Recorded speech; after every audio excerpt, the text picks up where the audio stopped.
एक समय की बात है, दूर एक राज्य में एला नाम की एक युवा लड़की रहती थी। एला पूरे देश में अपने असाधारण सुनहरे बालों के लिए जानी जाती थी, जो सूरज की रोशनी में काते हुए सोने की तरह चमकते थे और झिलमिलाती लहरों के साथ उसकी पीठ पर झरते थे। एला के सुनहरे बाल उसकी सबसे बेशकीमती संपत्ति थे, जिसकी सुंदरता को देखने वाले सभी लोग उसकी सराहना करते थे। हालांकि इसने उन लोगों का अवांछित ध्यान भी आकर्षित किया जो इसके जादुई गुणों को अपने लिए रखना चाहते थे। एला के सुनहरे बालों से मंत्रमुग्ध लोगों में दुष्ट जादूगरनी मॉर्गन भी थी, जो राज्य के बाहरी इलाके में एक अंधेरे और खतरनाक महल में रहती थी।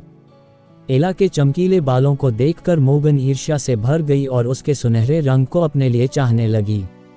एला के बालों पर अपना दावा करने के लिए दृढ़ संकल्पित मॉर्गन ने इसे चुराने की एक दुष्ट योजना बनाई। अंधेरे की आड़ में वह एला के कक्ष में घुस गई और जादू कर दिया, जिससे एला के सुनहरे बाल अपनी चमक खो बैठे और भूसे की तरह सुस्त हो गए। अपने कीमती बालों के खोने से दुखी और निराश एला ने राज्य की सीमा से लगे जादुई जंगल में सांत्वना की तलाश की। वहां उसकी मुलाकात एक बुद्धिमान बूढ़े उल्लू से हुई, जिसने उसे मार्गदर्शन और सलाह दी। बुद्धिमान बूढ़े उल्लू ने खुलासा किया कि एला के सुनहरे बालों को बहाल करने की कुंजी जंगल के बीचों बीच छिपे एक प्राचीन जादुई फूल में है।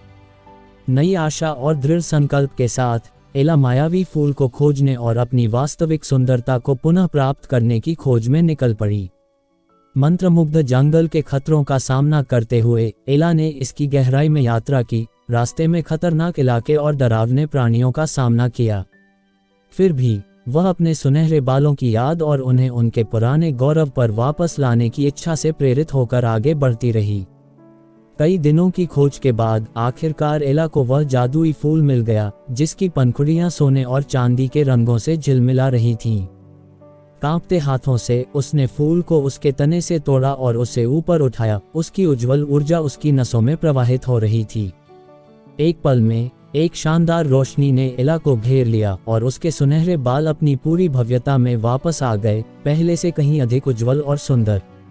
अपनी नई सुंदरता से प्रसन्न होकर एला राज्य में लौट आई, जहां उसके सुनहरे बालों को देखने वाले सभी लोगों ने विस्मय और प्रशंसा के साथ उसका स्वागत किया। जहां तक की बात है, उसकी दुष्ट योजनाएं विफल कर दी गईं और उसे हमेशा के लिए राज्य से निष्कासित कर दिया गया, ताकि एला या उसके सुनहरे बालों को फिर कभी परेशान न किया जा सके। और इस तरह एला हमेशा खुश रही। उसके सुनहरे बाल लचीलेपन, साहस और सच्ची सुंदरता की स्थायी शक्ति का चमकता हुआ प्रतीक थे।